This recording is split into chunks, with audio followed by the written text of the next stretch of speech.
Hey everyone! So my last video did pretty well. At least for my standards.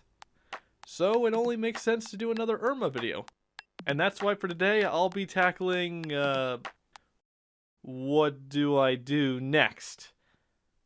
I mean, I did start at a weird point in the series, so I guess I'll go back to the original? In terms of this comic's timeline, it does come right after the animation. Alright, let's do that over. On May 28, 2014, the series started off as a one-shot under the wholesome question, what would happen if a black-haired ghost girl was to live a normal life? As seen here, with the teacher displaying a understandable reaction. Some of Erma's future friends made their debut here, including the principal. Okay, there's this test joke. That's pretty strange, even though the laser collection did it before. Oh, we got this strip over here that shows her father. This strip did make it on TV tropes. Okay, yeah, these strips are funny and all, but there's only really so much I could talk about without any sort of plot.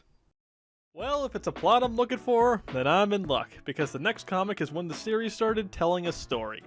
Tales of the Blairwood Ghoul, a collection of Erma's first 4 story arcs with a few extra goodies attached. So for the next few videos, I'll be evaluating the arcs Babysitter through Family Horror, as well as this collection as a whole. The cover maintains a stylized static television frame featuring prominent characters from each story, emphasizing Erma's ghastly yet friendly innocence. Open up and we're welcomed with an inviting illustration of Erma reading. Next up is the table of contents and this hastily cropped out clinging shot. Minor nitpick here, but this doesn't look quite right.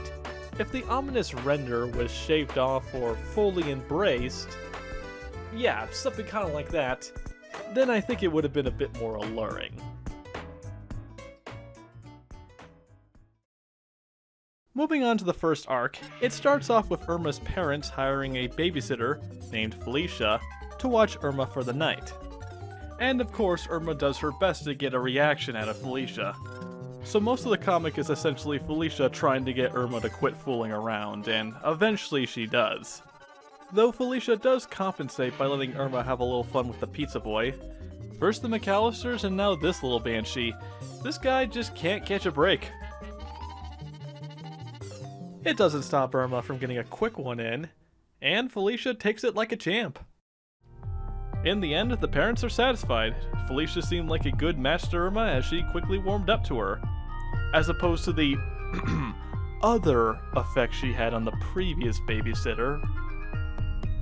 I think they made the right call by introducing a character who's completely in on the idea and is fully willing to work with Erma, almost developing sort of a big sister dynamic in a very appealing way. Felicia is pretty cool. I can totally see why so many people like her so much.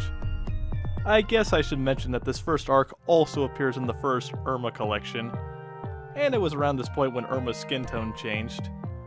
Well, that's all for now. Join me next time when we take a look at the story arc, The Pet. See you then!